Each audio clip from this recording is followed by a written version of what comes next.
Well, hello and welcome back. My name is Mr. Paul, and of course this is Cars and Me, and today we're going to take a look at this rather nice BMW X1. It's a 2022 model, so that makes it literally 2 years old today. And it really is a beautiful little car, by the way. If you're looking for a nice run around that's that little bit jacked up, I do think that perhaps this could be that car for you.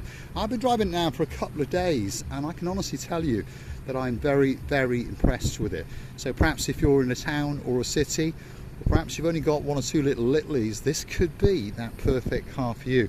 Let's walk around it nice and slowly and allow you to feast your eyes and digest. And I do think it looks rather nice in this pearl white. So that's white with like a pearly effect, which is like a glittery effect over the top. And then of course it's lacquered as well. It's just been cleaned and it looks absolutely spectacular. Obviously this is a medium spec model. I think they call it the dynamic spec, but of course they keep on changing the names, don't they? And of course it's got X-Drive as well. It really is a very, very nice car indeed. Do you want to have a look at some of its practicality? Perhaps its boot? Let's go and have a look. Let's touch the button, and I'm pretty sure that this little boot is going to lift up, especially for you. There we go. Look at that. Oh my goodness. And it really is quite sizable, by the way, as we start to cast our eyes upon it. Even if we say suitcases, I'm pretty sure you could get 3 full-size suitcases in there. And of course on top of that, you may have noticed that there is a little symbol that allows you to drop that seat and that seat individually, and on top of that, that piece comes down on its own. So that's something that's very, very practical in itself. So if you're just carrying a long item, you could carry it and still 2 passengers. Now we're going to take a closer look at it, and I'm going to give you my views upon it. And I do think it's a very, very good car indeed. Obviously it's a very expensive car new, and of course they're not cheap when they're second hand, by the way. But one thing's for sure, they're pretty reliable, and on top of that you probably will get a big, big chunk of your money back when you come to sell it.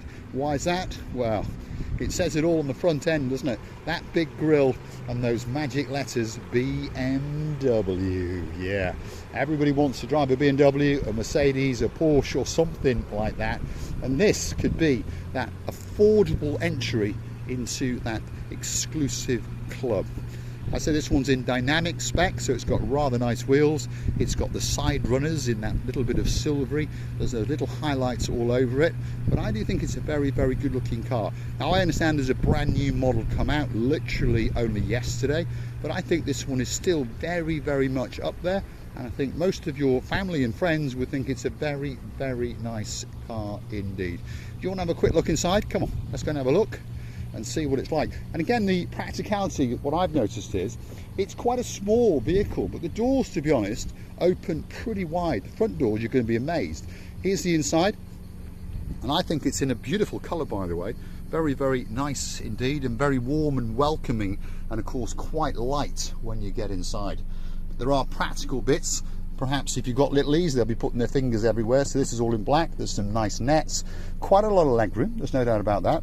And of course on top of that, you've got a couple of areas where you can connect up their little devices. So if they've got a PlayStation or a phone or something like that, there's no problem. Shall we get inside and see just how much legroom there is? Bear with us. Mr. Paul is getting into the back right as we speak. Here I am again, and to be honest, there's the knee room. That's my driving position, and I do sit quite far back. I probably sit in the position of someone who's about 6'2", and I'm only 5'10" and a bit, not even 11. So I'm of average height, and that is in the height position, I would say, of someone who's about 6'1", 6'2", like my brother. So that's not bad. But again, a common complaint is here, you see, lack of under-thigh support. Not that that's a problem if you're only driving around towns, inner cities, short distance, no problem whatsoever. When the door closes, I tell you what, the quality in this car is very, very high indeed. BMW have not been criticised, of late anyway, for cutting their quality, and there's no doubt about it, even on one of their cheapest models, that's one hell of a good hood, shall we say. And again, the quality continues.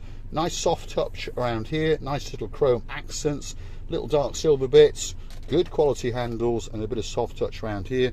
The rear of the seats, by the way, is absolutely beautiful. I do believe it is a lovely, lovely car indeed. And you may have noticed that there is plenty of headroom. I don't mean plenty of headroom. There's no doubt if you were in the back at 6'1", 6'2", you'd be all right, but perhaps struggle for that little bit of leg room. But if you understand about an X1, to be honest, who's its market? Well, it's designed for the mum, probably with a couple of kids as the runaround. But of course, a lot of men do drive them as well, and to be honest, I'm very, very impressed with it, and I could quite happily drive around this car for a long, long time indeed. So have a quick look in the front. Come on, let's have a look. But as you can see, the door aperture, and there's no doubt about it, is very, very wide for a car of this size. And again, obviously following on from the rear, we've got soft touch, nice little accents, chrome handle, all the window controls and mirror controls right in your center point of view. Nice big cup holder, nice decent sized glove compartment there. Let's get inside the car, shall we? And let's hear that thud again as we close the door. Like I say, this is something you expect when you buy a quality car. That's a good thud. Yeah, it is indeed. No doubt about it. Again, massive headroom in the front. Hugely clear when you look out through the windscreen, by the way. I'll allow you to feast your eyes and digest upon that now. Look at that. You've got an absolutely fabulous view out. A fabulous view out of the side, because a common complaint on cars today, modern cars, is these A-pillars. Obviously these A-pillars are what's designed to save your life when you have that accident. Hopefully that never happens to you. Hence why they are so thick. And of course it continues in the rear of the car. But when we look into this car, as we look out onto what we call our blind side, that's not too bad, is it? You see, not too bad at all. A lot of cars suffer from a huge blind spot in the back. Shall we go through the dash? Well, as you'd expect from a BMW, soft touch literally everywhere. A nice sized screen, no doubt about it. Good binnacle. Very, very easy to operate air conditioning controls, by the way. You just literally turn up the temperature that you might require. I'm going to set it to 20. There's your fan control. Does get a bit loud as the speed goes up, but of course if it's very, very hot, you're not going to complain too much. Again, this is where they are cutting those little costs. They're putting a more conventional fan. We've got a very, very conventional automatic gearbox, and you can knock it over for sport manual, as they call it. Press for park. As you can see, it's in park. You've got reverse, you've got neutral, and of course you've got drive. And of course you've got this little system here called the iDrive system, which is very, very easy to navigate when you want to use some of the systems like the radio and those kind of things. I do think that it's a very, very good car indeed. And of course down here is a very nice little area, little cubby where you can pop little bits and bobs. Your phone could go down there. Two decent sized cup holders, a couple of cans of Coke, perhaps a hot latte and a can of Coke could go in there. These are your driver modes, so you can go into a sport mode, an eco mode, or even a pro mode. I'd leave it in the normal mode, to be honest. Traction control and all those kind of things. But a very, very practical car. And I do really like the steering wheel, because often when people get into a car, it's the first things that they see and touch. For example, that thud on the door. When that closes, you think, this is quite quality, nothing's rattling and shaking. And then you start to look at this, don't you? You look at the design. And now I know in fashion today is to have literally a 65-inch screen right in front of you, but to be honest, it's a bit dangerous. And I've never understood, if we're not allowed to use a mobile phone and touch its screen, why are we allowed to touch and circumnavigate in these big screens in cars? I think as time goes on, the governments of the world are going to be fining us for that as well. Very, very easy to use controls, by the way. Literally, you push that button, we get a nice bit of music. You can change the channels, but you've got full operation from the steering wheel as well. And this car is equipped with an awful lot of things like active talk, so you can talk to the car and tell it to change the registration. You've got a speed limiter, very, very useful if you're driving around in modern cities today, because of course there are speed cameras everywhere. But these are very easy to use controls, there's no doubt about it. And as we cast our eyes onto the actual dials themselves, I would say that those are some of the clearest dials that I have ever seen in any car. So BMW have got it very, very right indeed. All of the important information right in front of you. And it's even telling you the temperature and the miles per gallon and those kind of things. Now, as I was saying, this car is 2 years old. And if you cast your eye, I'm pretty sure you can see that it's only actually done 12,000 8,000 kilometers.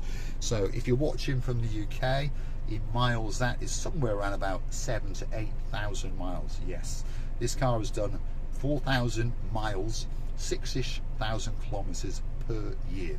It has full BMW service history, and it has a 5-year warranty, and it has a 5-year service plan, all included. So when you go and buy a BMW, like with a lot of cars, check the actual nitty-gritty and the facts, because some cars now are offering 3-year warranties, but they'll say it's a 5-year warranty. They're giving you a 3-year all-inclusive warranty and then a bonus warranty, but that doesn't include all of the parts on the car. So clarify what the warranty is on this car. 5-year warranty. In other words, 5 years of full warranty and 5 years of servicing, obviously at the BMW dealer. But of course, you haven't got to pay. It's already been, shall we say, included in the price. So make sure you go to BMW with it, because when you come to sell it, that's what people want to see. They want to see a clean car. They want to see some kind of service history. If it's a newish car, they want to see the main dealer stamp. Okay, so these are some of the little tips that I'm going to give you. Don't be tempted. I know now in the UK you can take any car to any authorized dealer and have their stamp, but if you've got a BMW or a Toyota or a Mercedes or any other brand, don't try and save that couple of bob. Take it to the main dealer, certainly for those first 5 years of their warranty, or 3 years, or in the case of Kia and Hyundai, I believe it's 7 years, because when you come to sell it, that's when you're going to get your couple of bob back. And I'm talking to you from the experience of buying and selling cars. Now, if you are new to the channel, which obviously it's only just started up, so you are pretty new to it, hopefully you will stick with me as the channel starts to grow, and hopefully you'll drop into the comments what you'd like me to do next. The plan is to show you some of the cars that I am buying and some of the cars that I then hopefully manage to sell. And of course, we're going to take you on little trips in and around the body shop, and of course around the mechanic shop. So drop in the comments, what would you like to see? What's your hot button? Do you like to see older cars? Do you like to see newer cars? Do you like to see cars being, shall we say, brought back to life? Or would you like to see accident repair? Would you like to see mechanical repair? Drop it into those comments, and I'll do my very, very best to make sure that I can keep you coming back again and again. But there's no doubt about it, the BMW X1, in my opinion, is an absolutely fantastic car. New, they are talking around about 45,000 euros now, probably around about 40,000 pounds for one in the UK. But in today's world, to be honest, that's not that much money, is it? On that note, if you do like what you see, please consider to smash that subscribe button, and please consider to go and join us via the Buy Me a Coffee platform. That's how you could gift me that virtual coffee or two as a thank you, and of course to keep me motivated to make these videos especially for you. You can also join as a superstar member on the channel, starting off at only 10 euros a month, and of course that will entitle you, as time goes on, to many, many special privileges that Mr. Paul will be organising for you wherever you may be in the world. We're going to run competitions, and we're going to be giving things away, so don't forget to keep on coming back for that little bit more of my complete and utter lunacy as I take you on my travels, as I try to make a couple of bob buying and selling cars, repairing cars, whether it be body work, whether it be mechanical work. I'm going to take you on that journey, and on top of all of that, I'm going to tell you how much money I make and how much money I lose. Yes, you heard me correctly. More often than not, as a car trader, you can often lose a couple of bob as well. So you win some and you lose some. There's no doubt on this car I'm going to make a couple of bob. So don't forget to come back for the next episode when I tell you and show you all the figures. I'm going to show you what I paid for it, and I'm going to show you what I've sold it for. Yes, you heard me correctly, I've already sold it. All we're waiting for is the money to hit the bank, and I've no doubt it will be hitting the bank tomorrow morning. And there'll be a very, very happy lady driving around in this BMW X1 on the island of Love in downtown Paphos. And we'll be looking forward to seeing you guys very, very soon indeed. I'm going to say thanks for watching, and of course if you like what you see, hit that like, smash that subscribe, and please don't forget to keep on coming back for the little videos that Mr. Paul makes and takes you on his travels. Feast your eyes and digest the BMW X1 in all of its glory. And in my opinion, if you're looking for this kind of car and you can afford it, I would take the plunge. This is an absolutely fabulous car, and I mean that from the bottom of my heart. Thanks for watching, and I will look forward to seeing you again very, very soon indeed.